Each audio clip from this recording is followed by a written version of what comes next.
Welcome to Manju's kitchen. இன்றைக்கி ரொம்ப ஈஸியாக பருப்பு குழம்பு எப்படி செய்கிறதுன்னு பார்க்கலாம் வாங்க. ஒரு குக்கரில் 1 கப் அளவு துவரம்பருப்பு எடுத்து நல்லா கழுவி எடுத்துக்கலாம். இதோட 5-6 சின்ன வெங்காயம், 5-6 பல் பூண்டு, 2-3 பச்சை மிளகாய், ஒரு பாதி தக்காளி, கொஞ்சமாக பெருங்காயத்தூள், தேவையான அளவு தண்ணி எல்லாத்தையும் சேர்த்து ஒரு வாட்டி நல்லா கலந்து விட்டுடலாம். இதை மூடி வச்சிடலாம். அடுப்பை மீடியம் ஃப்ளேமில் வச்சு ஒரு 5 விசில் வச்சு எடுத்துக்கலாம். ஒரு மிக்ஸி ஜாரில் 2 கைப்பிடி அளவு தேங்காய் துருவல், கொஞ்சமாக ஜீரகம், கொஞ்சமாக மஞ்சள் தூள், ஒரு பல் பூண்டு, ஒரு சின்ன பச்சை மிளகாய் எல்லாத்தையும் சேர்த்து குறகுறப்பாக அரைச்சி எடுத்துக்கலாம். இது அப்படியே இருக்கட்டும். இப்போது பருப்பு நல்லா வெந்துடுச்சு பாருங்க, நல்லா மசிக்க வருது.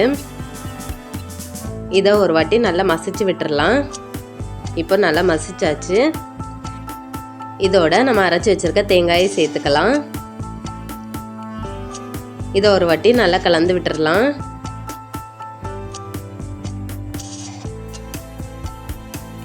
இப்போ நல்லா கலந்து விட்டாச்சு. இதோட தேவையான அளவு தண்ணி சேர்த்துக்கோங்க.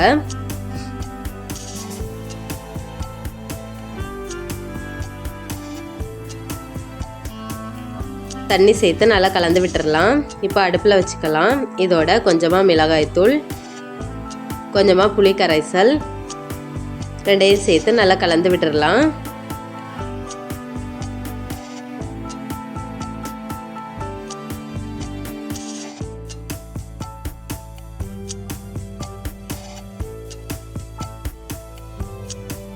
தேவையான அளவு உப்பு சேர்த்துக்கோங்க. உப்பு சேர்த்து ஒரு வாட்டி நல்லா கலந்து விட்டுறலாம். இப்போது நல்லா கலந்து விட்டாச்சு. அடுப்பை லோ ஃப்ளேமில் வச்சுக்கோங்க. நுர பொங்கி வரட்டும். பருப்பு குழம்பு ரொம்ப கொதிக்கக்கூடாது. நுர பொங்கி வந்தாலே போதும். இப்போது நுர பொங்கி வந்துடுச்சு. அடுப்பை ஆஃப் பண்ணிக்கலாம். ஒரு பாத்திரத்தில் கொஞ்சமாக எண்ணெய் சேர்த்துக்கலாம். எண்ணெய் சூடானதோ கொஞ்சமாக கடுகு பொரிஞ்சதும் கொஞ்சமாக கருவேப்பிலை, இது பொரிஞ்சதும் இதை குழம்புல சேர்த்துக்கலாம்.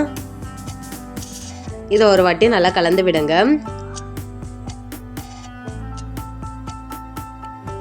அவ்வளவுதான், பருப்பு குழம்பு சூப்பராக ரெடியாகியாச்சு. இது சாதத்தோட சாப்பிட ரொம்ப டேஸ்ட்டாக இருக்கும்.